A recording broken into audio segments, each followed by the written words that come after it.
A todas y a todos, bienvenidos a la 30ª edición de la FILU, la Feria Internacional del Libro Universitario de nuestra Universidad Veracruzana. Gracias por estar acá y acompañarnos. Hoy, en este momento, vamos a hacer la presentación del libro digital recién editado por la universidad, cuya esta obra la pueden encontrar en el catálogo, de manera libre, en el catálogo de la Universidad Veracruzana. 200 años de las relaciones México-Estados Unidos. Una mirada histórica. Es una obra colectiva que ha sido coordinada por Mariana Aparicio, por Daniel Romero y por Gregorio Lozano. Me acompañan para la presentación del libro la profesora de la Universidad del Sur de California y además exprecaria de Fulbright en la Universidad Veracruzana, Jennifer Crawford. Gracias, Jennifer. Muchísimas gracias.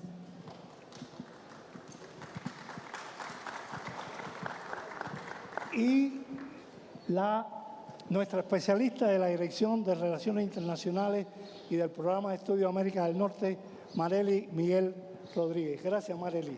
Muchas gracias, doctor.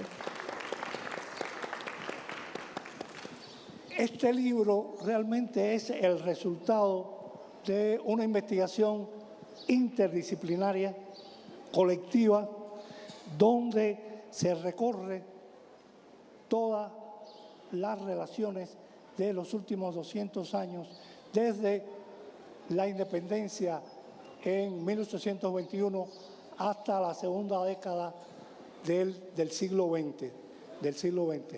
Realmente es una obra que recorre todos los altibajos de esta relación y que combina de una manera rigurosa todos los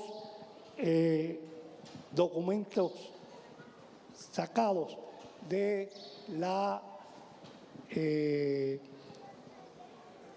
acervo histórico del estudio de Genaro Estrada. Esta obra además es una obra editada por nosotros, pero correalizada por el Programa de Estudios de América del Norte de la Universidad Veracruzana y el Observatorio de la Relación Bilateral México-Estados Unidos de la Universidad Autónoma de México. Realmente en todas estas reflexiones que vamos a tener y que tiene el libro, se ven los altos y los bajos de una relación bilateral que ha sido productiva, que ha sido emblemática, pero que también ha sido de alguna manera de confrontación y de amistad. De confrontación y de amistad. Sin más, le voy a dar la palabra a Marely, que nos va a introducir justamente en el contenido del libro y cuál es la trascendencia dentro de estos 200 años de relación histórica entre México y Estados Unidos. Adelante, Marely. Muchas gracias, doctor. Y bueno, primero que nada, estoy muy feliz de estar aquí con ustedes, que me hayan invitado aquí. Y bueno, hoy nos convoca un libro que para mí, más allá de una lectura, es un parteaguas para entender un poquito 200 años de la relación binacional México y Estados Unidos, ¿no? Y cuando me compartieron el libro para leerlo, la verdad es que estaba muy entusiasmada porque es un tema que a mí me gusta mucho y conocerlo o leerlo a través de la perspectiva de diferentes autores creo que lo hace aún más enriquecedor.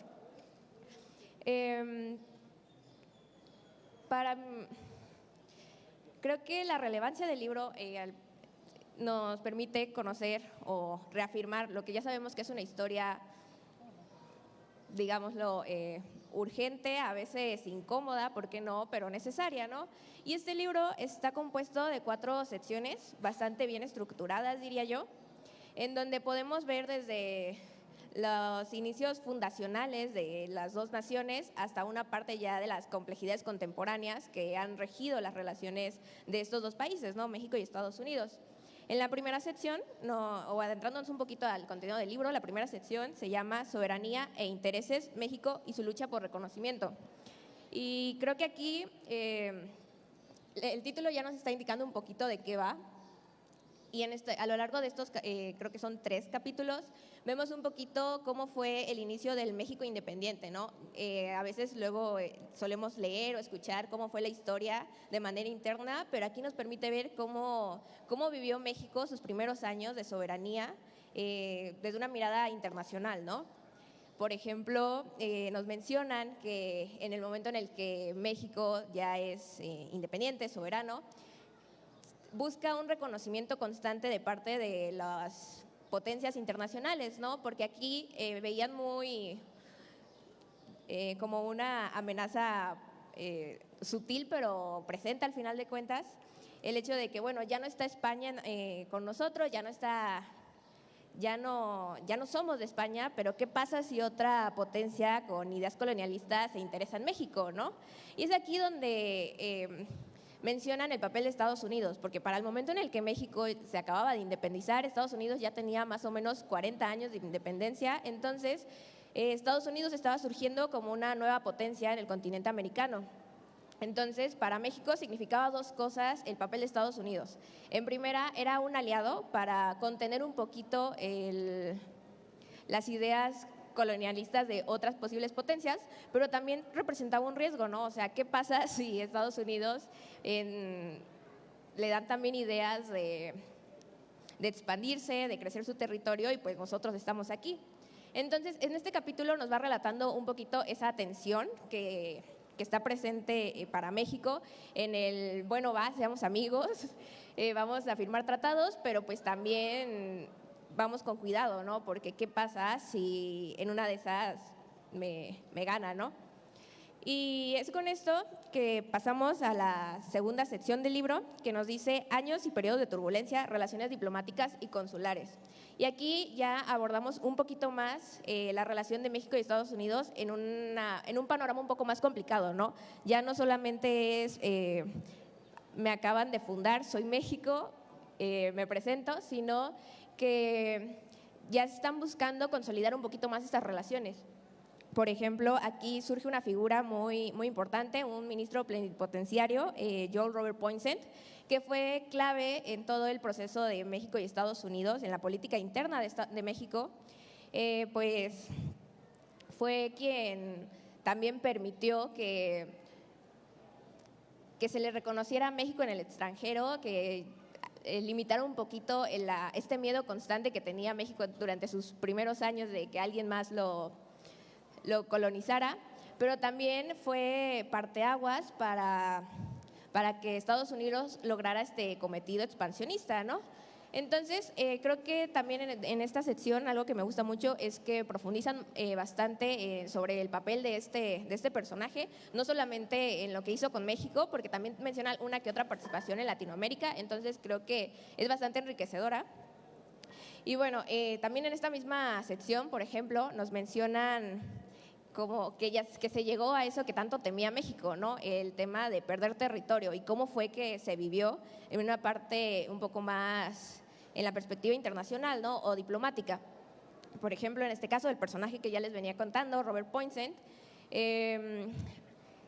fue quien, digamos, allanó el camino para que Estados Unidos pudiera completar este proyecto expansionista y que se viene a ver en la guerra de 1848 de México y Estados Unidos, en el que México al final termina cediendo territorio, gran parte de su territorio, como son Arizona, Utah y California, creo, no recuerdo qué otro más. Pero bueno, entonces, a partir de aquí, este capítulo está lleno como de altos y bajos, ¿no? O sea, por un lado vemos que ambos países están afianzando una amistad, pero también ya me quitaste territorio. Entonces, los siguientes capítulos que nos menciona el libro ya son como una, digámoslo de alguna manera, una actitud de México hacia Estados Unidos como un poquito más a la defensiva, pues no era por nada, ¿no? Ya les habían quitado territorio y sabían que el riesgo a que volviera a pasar estaba presente, ¿no? O sea, a lo mejor era menor, pero pues la probabilidad no era cero. Y pues entonces aquí nos plantean ya como también una participación de Estados Unidos diferente en la que busca ganarse de nuevo la confianza de México en el tema de territorio, generar más tratados, una colaboración un poquito más amigable. Sin embargo, también nos presenta algo que ha estado presente a lo largo de toda la relación con México y Estados Unidos, y es el tema de la migración. Entonces, esto de la migración creo que nos lleva a la tercera sección del libro, que se llama Caminos de ida-vuelta, Migración México-Estados Unidos, que bueno, como ya les estoy diciendo y como el nombre les puede intuir, aquí nos habla un poquito de cómo fue este proceso o cómo ha sido este proceso de migración tan largo y tan presente que hemos tenido los dos países, ¿no? Aquí es muy interesante y algo que me gusta bastante del libro, y es que al inicio nos presenta cómo la migración se veía al revés, ¿no? No como lo que tenemos tan presentes nosotros, sino de Estados Unidos para México, ¿no? En el tema de cuando México ya estaba aboliendo la esclavitud y en Estados Unidos todavía eso tomó un poco más de rato, ¿no? Entonces los esclavos lo que hacían era venirse para México y en busca de la libertad. Y aquí también nos presenta otro tema de tensiones, ¿no? Como mostrándonos que los análisis nunca son tan simples ni tan sencillos, porque empezó a generar tensiones. Estados Unidos no quería perder a sus esclavos, pero también había una tensión interna, ¿no? Porque en México también había esclavos, en México también había dueños de esclavos y tampoco estaban a gusto o conformes con perder ese privilegio. Entonces también aquí nos menciona un poquito algo que a veces pasamos desapercibido, y es que cómo empezó a haber esa fricción de Texas cuando aún era parte de México, porque eran los principales negados en perder este privilegio. ¿Qué más? Bueno, también hablamos, por ejemplo, de temas ya de migración laboral, algo ya un poquito más cercano hacia nosotros. Por ejemplo, cuando el tema de la Segunda Guerra Mundial y cómo llegó el programa Bracero, que fue también un parteaguas muy importante en el tema de la migración de México hacia Estados Unidos, y también que marcó una forma de percibir al migrante, ¿no? O sea, aquí también nos platican esa parte de que no solamente era un tema de por sí ya complicado para el migrante, el cambiarte a un nuevo espacio, con nuevas costumbres, con relaciones laborales complicadas, con discriminación, sino que también se le sumaba aquí una parte de hostilidad social, porque ya había un estigma, ¿no? del mexicano migrante. Y bueno, aquí también algo que me gusta mucho del libro y que tiene un capítulo que especifica solamente sobre estas personas que a menudo creo que pasan desapercibidos en la historia, y es el papel de las mujeres en la migración. Específicamente porque, por ejemplo, en el programa Bracero pues no contemplaba mujeres, ¿no? Pero que no las contemplara explícitamente no quiere decir que no estuvieran presentes o que no participaran o que no tuvieran un papel fundamental tanto en la parte social como económica, ¿no? Aquí nos presentan cómo las mujeres muchas veces tuvieron que cumplir el rol mientras el hombre estaba en Estados Unidos, haciéndose cargo del hogar, de la familia, también siendo un sustento para las comunidades, ¿no? Pero también nos presentan cómo se ve la migración femenina, ¿no? O sea, no solamente como un personaje espectador, sino como cómo se ve cuando participa en ella, ¿no? Que de por sí creo que la migración es complicada. Entonces, cuando lo plantean de lado o con la perspectiva de género, creo que también enriquece demasiado la lectura, porque, como les decía, de por sí la migración es complicada, tiene violencia, tiene agresión, tiene dificultades, tiene discriminación. Entonces, cuando mencionan aquí a la mujer, también plantean violencias específicas, ¿no? Y creo que esto también abre un poquito más la narrativa, te expande un poquito más la mente a lo que a veces tenemos o damos por sentado que es la migración. Y bueno, la última sección de este libro se llama La otra cara de la relación binacional, comercio, justicia y agua. Y aquí ya es un poquito más amplio los temas que abarca. después de habernos ya dado todo un recorrido desde la fundación de México, desde cómo se fue afianzando la relación de amistad con Estados Unidos, cómo fueron los problemas, las tensiones. Aquí ya vemos un poquito más la parte del comercio, de la navegación, por ejemplo, y abordan algo muy curioso, y es el tema de cómo definimos qué parte del agua te toca a ti y qué parte del agua me toca a mí, ¿no? Que no es tan fácil, ¿no? De por sí el tema de definir la frontera ya había tomado muchísimos años y demasiada atención y demasiadas cosas complicadas. Ahora, ¿cómo le haces para definir qué parte del río te toca a ti, ¿no? ¿Qué parte del agua, qué parte de las construcciones, qué pones tú y qué pongo yo, ¿no? Y aquí nos menciona el Tratado Internacional de Aguas Fronterizas, creo que se llama, y nos hace un recorrido histórico de cómo llegaron a plantearse la necesidad de este tratado para mantener la paz, pero también nos menciona algunas situaciones complejas que ha tenido este propio tratado que exigen que al día de hoy se haga una revisión, ¿no? O sea, que se ponga sobre la mesa algunas situaciones que tal vez en ese momento no se consideraron y que son importantes y que se tienen que ver para que haya una cooperación entre ambos países, ¿no? Igual se abordan algunas otras temáticas, por ejemplo, se menciona un caso judicial en el que terminó resultando en los tratados de extradición, ¿no? Entonces creo que también este capítulo es bastante completo, es un poquito más jurídico, si lo quieren ver de esa manera, pero también es bastante fácil de leer. Creo que en general el libro, algo que me gustó mucho es eso, que se digiere muy rápido, muy fácil, es un poco largo, son creo que 300 páginas, pero les juro que no se siente. A mí me gustó muchísimo y sí, o sea, creo que lo puedo recomendar sin reservas, seas internacionalista, historiador, economista o simplemente te interesa conocer un poquito de la historia tan compleja que es Estados Unidos y México y cómo todos estos altibajos nos han llevado a lo que somos ahora, ¿no? Gracias, Marely. Sin duda,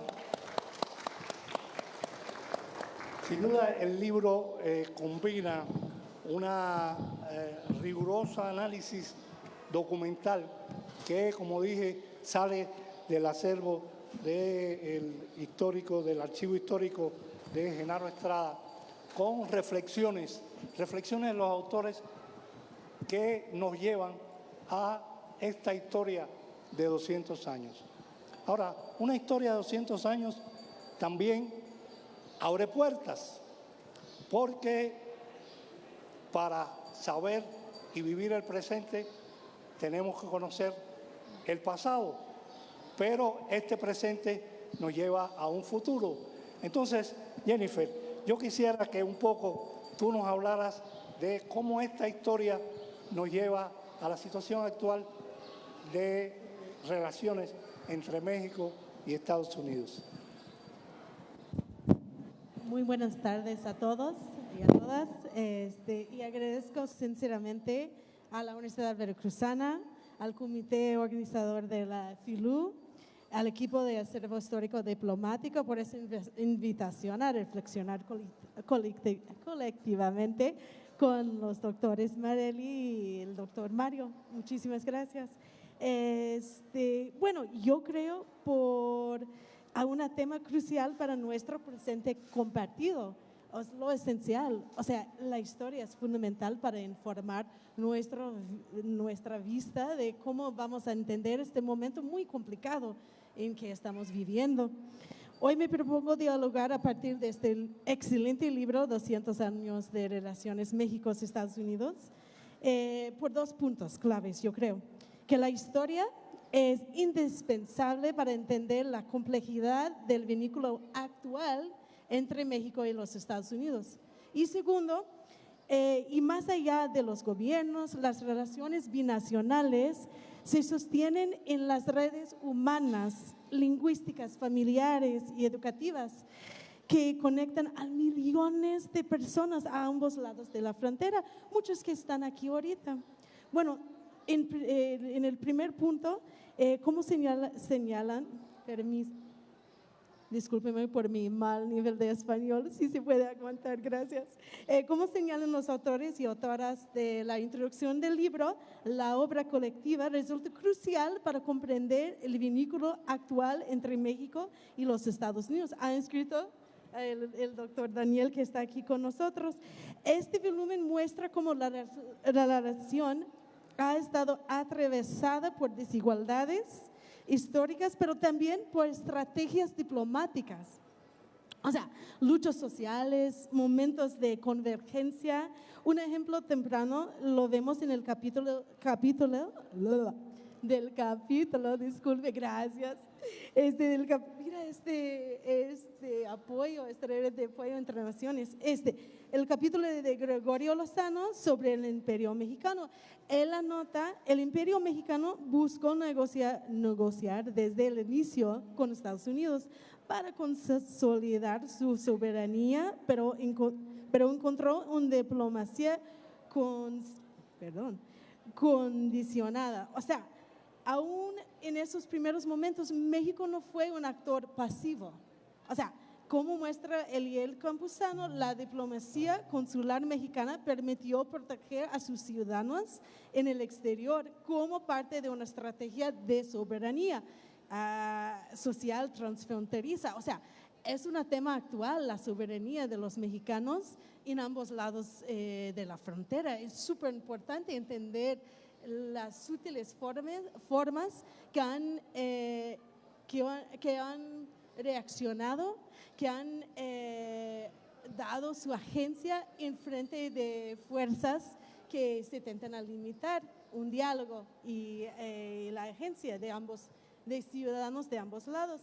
Y esta protección no fue solo simbólico, o sea, como documentan la doctora Molina Torres y Zamudio Neme, la firma del Tratado sobre la Distribución de Aguas Internacionales en 1944, que señaló la doctora Marelli, fue un ejemplo de independencia estructural.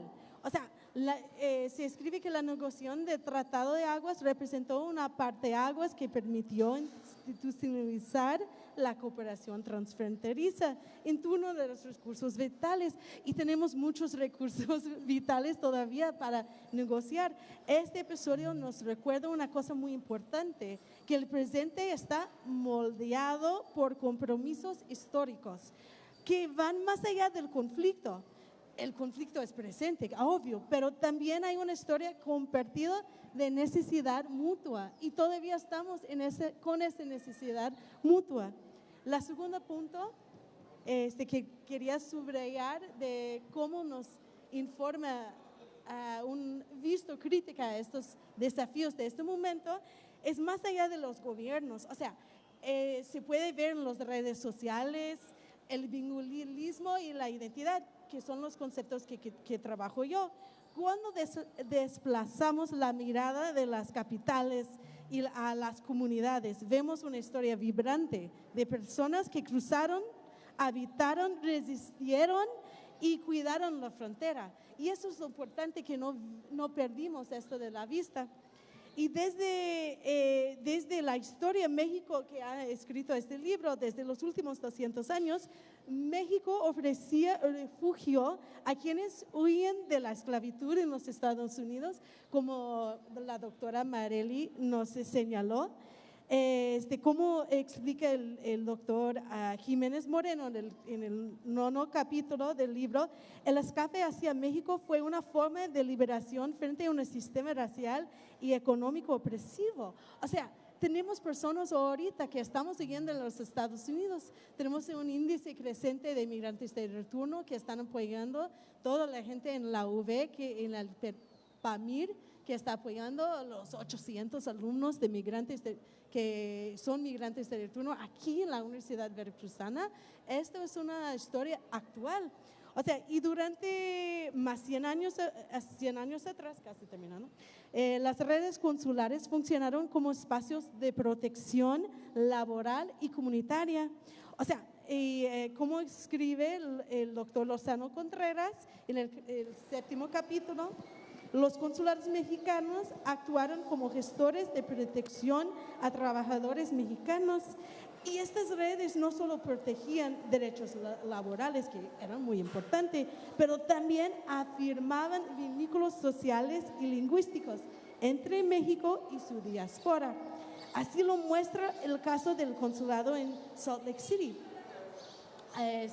Como anotan el doctor Mora y Castillo Pureco en el capítulo 8, la historia a través de los cónsules muestra cómo las oficinas consulares mexicanas fueron nodos a la conexión comunitaria. Y eso sigue pasando. O sea, si va ahorita al consulado mexicano en Los Ángeles, es impresionante el número de mexicanos americanos que están con sus niños, incluyendo mi familia, sacando la doble nacionalidad a partir de los ancestros de los padres que son mexicanos que vinieron a los Estados Unidos. Hay una gran importancia actual de los consulados de proteger los mexicanos y los descendientes de los mexicanos actualmente en los Estados Unidos. Y hay grandes fuerzas, no solo como la PIAN de aquí de la Universidad Veracruzana, pero también la sede en Los Ángeles de la UNAM en el exterior, que atiende muchos mexicanos americanos ahí en mi ciudad de Los Ángeles. Bueno, volviendo al libro, también es crucial reconocer, como señala la doctora Marely, el papel de las mujeres en la inmigración. No podemos dejar eso. O sea, la doctora Natalia Ramos Sánchez evidencia la invisibilización de las mujeres en el programa Bracero. O sea, ella escribe que las mujeres mexicanas fueron parte del fenómeno migratorio, pero no fueron reconocidos como sujetos de derechos ni de políticas lingüísticas. O sea, y desde mi punto de vista, entrelace muy bien desde el campo educativo. Estas historias nos interpelan, no podemos seguir pensando el bilingüismo como una etapa transitoria.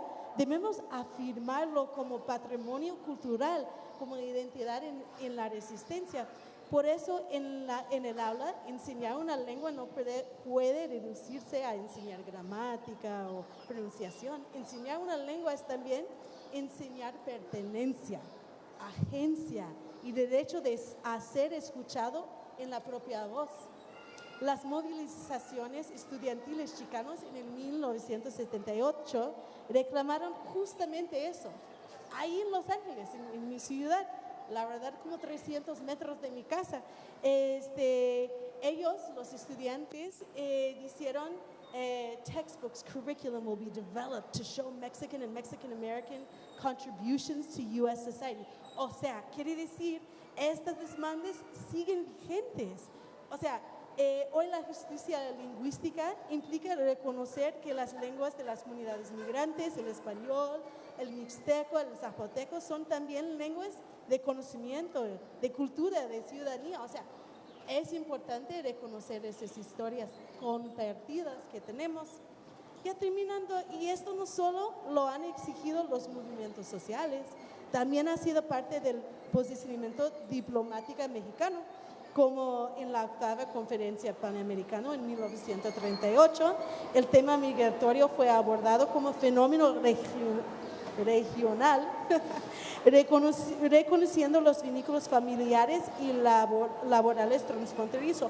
O sea, en el Estado mexicano, a través de esas acciones, ha actuado no solo como defensor de intereses, sino también como promotor de cultura, promotor cultural, como agente que fortalece redes e identidades sobre su diáspora.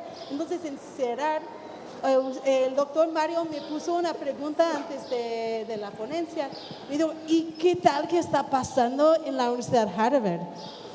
Y yo pensé, bueno, este libro nos ayuda mucho a pensar de una forma crítica qué está pasando ahorita, qué papel jugamos como investigadores, como profesores, como estudiantes en estas relaciones binacionales. Este libro, 200 años de relaciones mexicanos-estadounidenses, es una obra rigurosa que amplía nuestra mirada histórica y es súper importante, pero también es una invitación a reflexionar críticamente sobre el presente que habitamos, un presente con el propósito de mi gobierno, del gobierno federal, de deportar millones de personas, de prevenir o quitar muchos alumnos internacionales de nuestras universidades, de quitar fondos para investigar estos temas que son tan importantes, nos recuerda que las relaciones binacionales no solo se negocian entre cancilleras, sino que se construyen a diario en las aulas, en las familias transfronterizas, en los consulados, en las organizaciones comunitarias y en los espacios donde se habla más de una lengua. Como dicen los autores que aquí están, comprender el vínculo actual requiere una lectura crítica de los procesos históricos que han forjado nuestras instituciones y nuestras memorias. Y yo me permitiría cerrar con una pregunta, respondiendo a su pregunta: ¿qué historias estamos dejando fuera cuando las relaciones mexicanos y estadounidenses únicamente en términos geopolíticos, comerciales, o cuando prevenimos el trabajo académico en conjunto con los estudiantes internacionales, con los intercambios como los cuales han promovido por muchos años? ¿Y qué podríamos lograr si ponemos al centro las voces, las lenguas y los vínculos que nos conectan como el pueblo? Muchas gracias.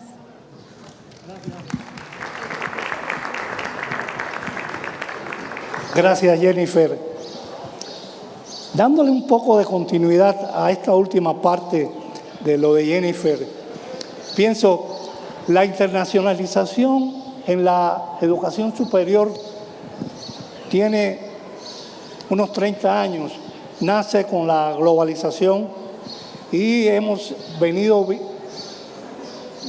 experimentando una suerte de involución en la globalización, y nosotros desde va a ser casi 25 años, comenzamos a trabajar en un programa que le llamamos PEAN, que es el Programa de Estudio de América del Norte, donde en un inicio fue un programa bilateral con Estados Unidos, pero a los 2 o 3 años ya lo convertimos en el Programa de Estudio de América del Norte para propiciar todo un intercambio y de ideas, de trabajos, de estudiantes entre los 3 países que conformamos la América del Norte.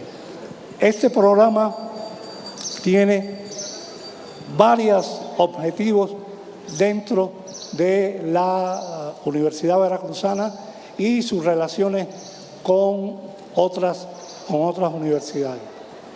Sin duda nos preocupa la situación de Harvard, de tu propia universidad, donde el gobierno de los Estados Unidos ha recortado presupuesto de una manera muy significativa.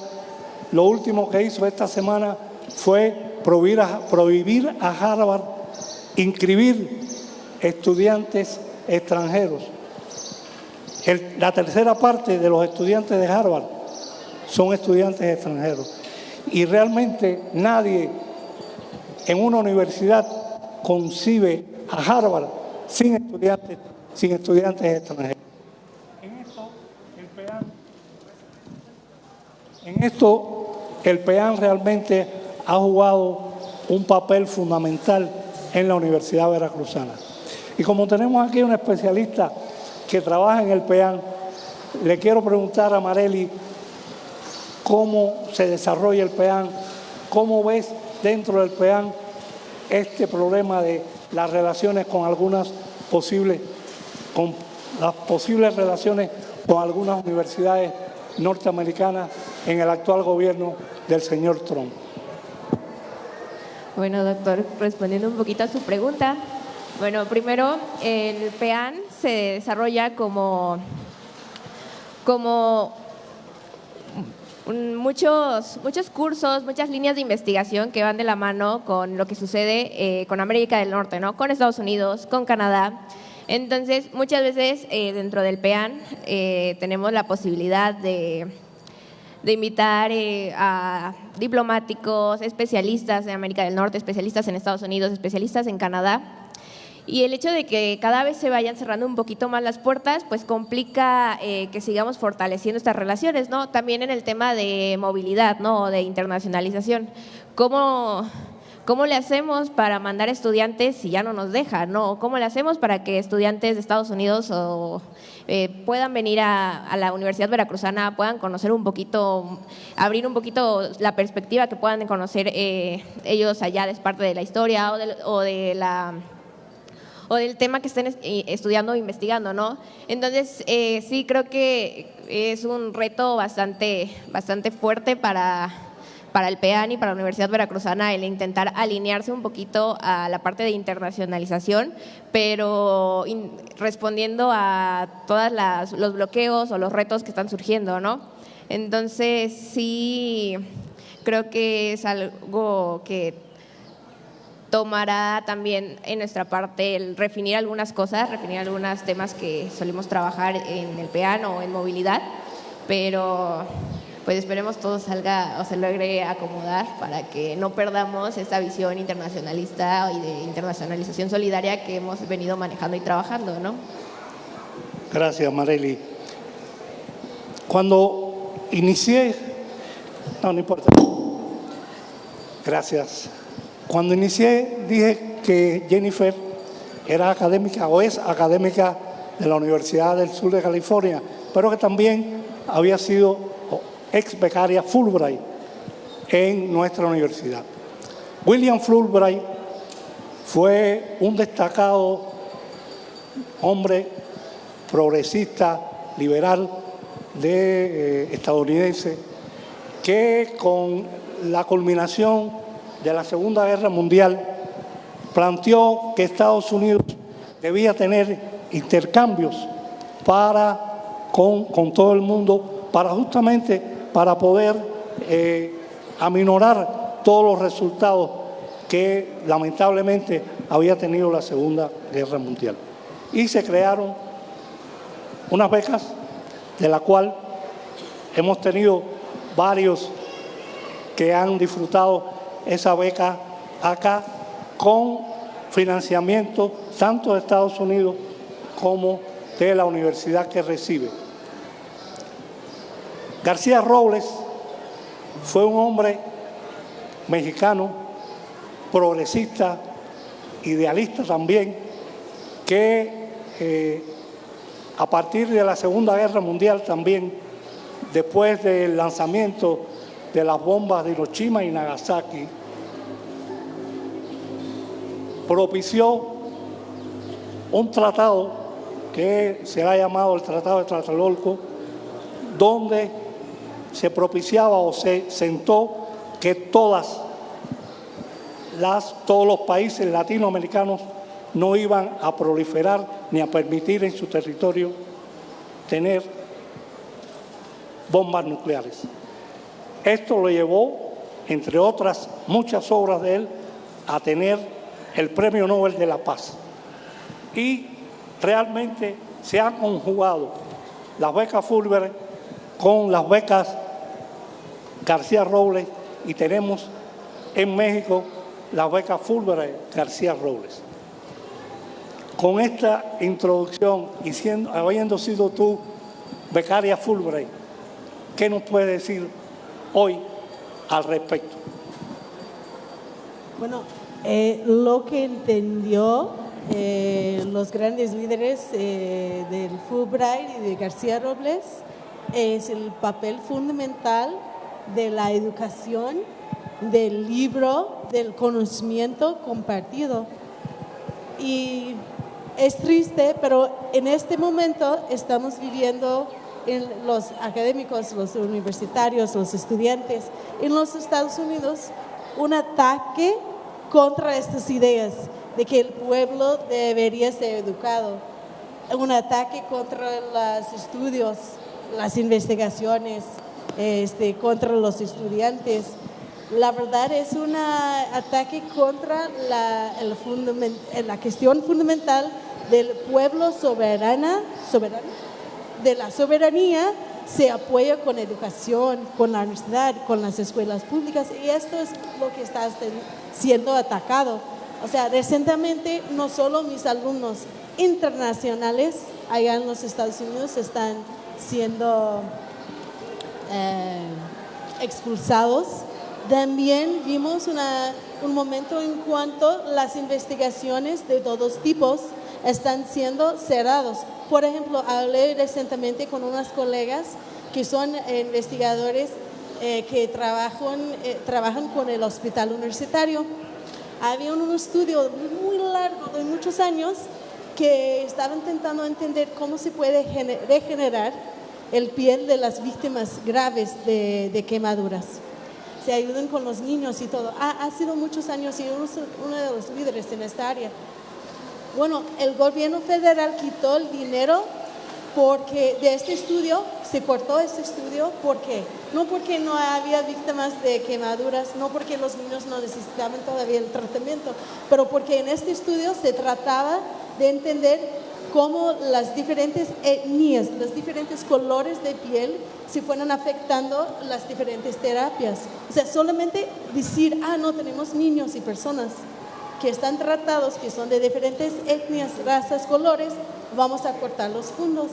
Igual un estudio que yo estaba haciendo con varios profesores del estado de California acerca de la democracia y la historia en las escuelas públicas secundarias y, bueno, del ensino medio superior, se fueron cortados, está amenazado de ser cortado, porque los maestros no deben hablar de inmigración y derechos humanos, que no se pueden hablar con profesores acerca de democracia.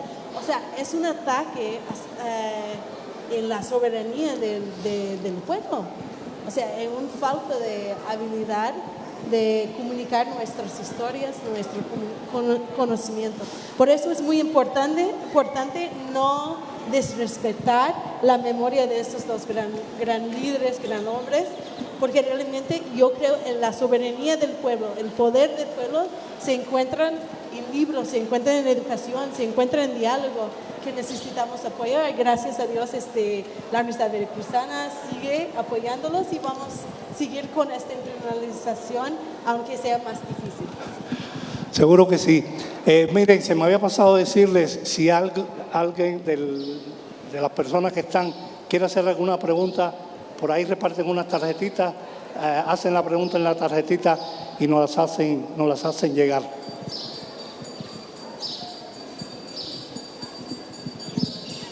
Ok, así, bueno, continuamos.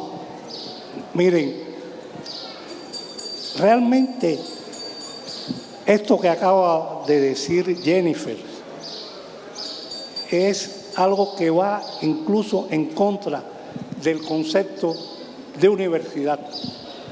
La universidad como tal, después de la Iglesia Católica, es la entidad más antigua del mundo. La universidad surgió en el medioevo con el concepto universal de que todos cabemos en la universidad. Y esto que están haciendo ahora el señor presidente de los Estados Unidos va a ir lamentablemente también en contra del propio desarrollo de los Estados Unidos. El otro día estaba leyendo un artículo donde académicos estadounidenses están ya haciendo trámites para migrar a otros países e irse de los Estados Unidos.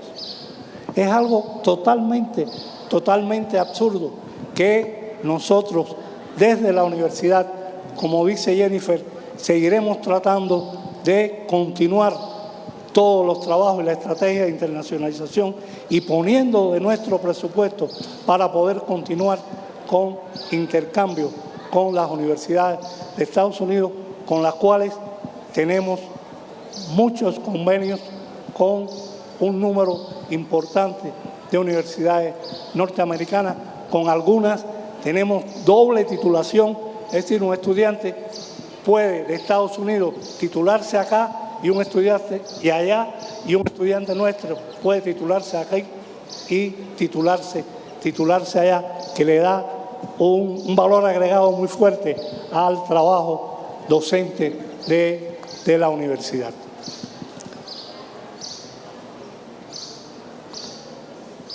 ¿Hay algunas preguntas?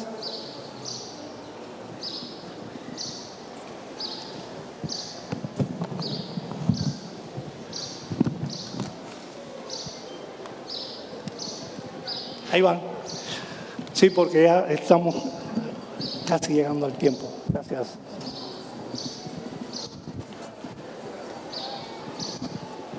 A ver, tomando en cuenta lo que se mencionó en el libro, ¿cree que la pérdida de territorio por parte de México era algo que se podía evitar en una mejor estrategia diplomática? Sí, pues, perdimos más de la mitad del territorio, ¿eh? Bueno, creo que la pérdida de territorio no se puede entender solamente de una manera como del prisma de la diplomacia o una voluntad entre los actores políticos, ¿no? Pues si bien es cierto, hubo intentos del gobierno mexicano como de contener estos intentos expansionistas de Estados Unidos y de manejar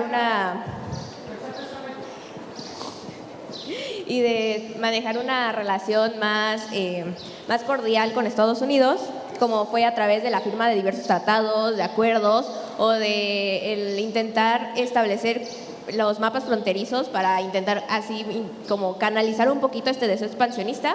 También debemos de entender que había una desigualdad estructural entre ambos países.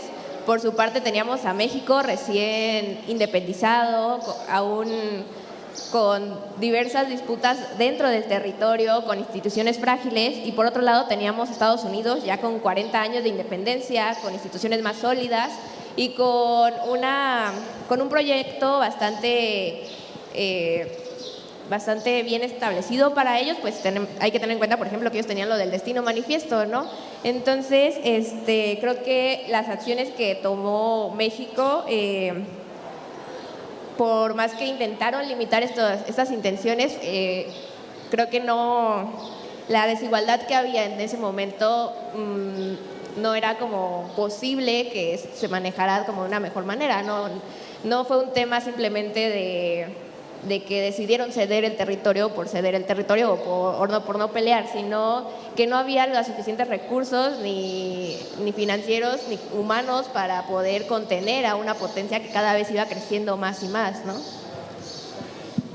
Con relación a esta misma línea de pensamiento, realmente el gobierno de los Estados Unidos a lo largo de siglos ha intervenido en nuestros países de Latinoamérica como si fuera el traspaso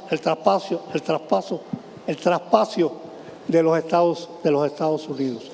Así es que, bueno, interviene en la guerra, en la llamada guerra española norteamericana, y se queda con Puerto Rico, con Cuba y con Filipinas. Todos sabemos la historia de Puerto Rico, un estado libre asociado que de libre no tiene nada y de asociado tampoco, porque no tiene las mismas facilidades económicas que el resto de los estados. Entonces es algo que es característico del gobierno imperial de los Estados Unidos. Hay otra pregunta acá que dice: ¿cuál es la importancia de continuar con el programa Fulbright en el PEAN? Entonces, bueno, inicio yo ya fui becaria de Fulbright en 2010 en el país de Brasil, y ahora en este momento. Y quiero decir que desde mi punto de vista, la importancia del diálogo, de proyectos en colectivo son súper importantes. O sea, es una forma de enfrentar algunos de los desafíos que tenemos, que son compartidos. O sea, son dos pueblos unidos, y desde mi punto de vista no es solamente, bueno, ha sido una experiencia maravillosa, increíble para mí. He aprendido tanto de mis brillantes colegas aquí y que están cerca. O sea, ha sido increíblemente poderoso para mí personalmente, pero yo he visto también que ha iniciado varios proyectos binacionales que son súper importantes. Y gracias a Pian y el doctor Mario, el doctor Daniel y el doctor Marel y los demás aquí que son parte de este gran esfuerzo, yo creo que van mucho más allá de unos o dos o 15 personas que han participado como becarios, que ya son vínculos fuertes entre las universidades y entre los grupos de investigadores que siembran semillas que van a crecer a lo largo de muchos años, mismo en estos tiempos muy difíciles, con tal vez un falta de apoyo de los Estados Unidos. Entonces veo sumamente importante para resolver los problemas vigentes que estamos enfrentando ahorita, que afectan los dos pueblos, o los pueblos de ambos lados. Gracias Jennifer. Miren, todos sabemos que esta 30 Feria Internacional del Libro ha sido dedicada a Estados Unidos y Canadá. Este espacio justamente entra dentro de la idea de compartir sobre la historia común entre Estados Unidos y México. Yo les agradezco a todos, a nombre de la FILU, que hayan venido y creo que este libro, 200 años de relaciones México-Estados Unidos, logra un equilibrio poco común entre el detalle académico y la fluidez narrativa.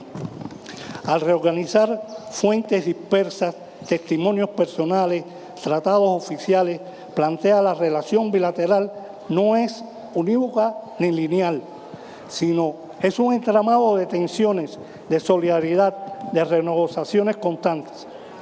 Creo, y eso me pasó a mí, que el lector sale con la convicción de que esta historia compartida continúa abierta y que comprender sus raíces es condición indispensable para imaginar futuros de cooperación equitativa y de respeto mutuo. Muchas gracias a todos ustedes por estar acá. Y gracias a Jennifer y a Marel.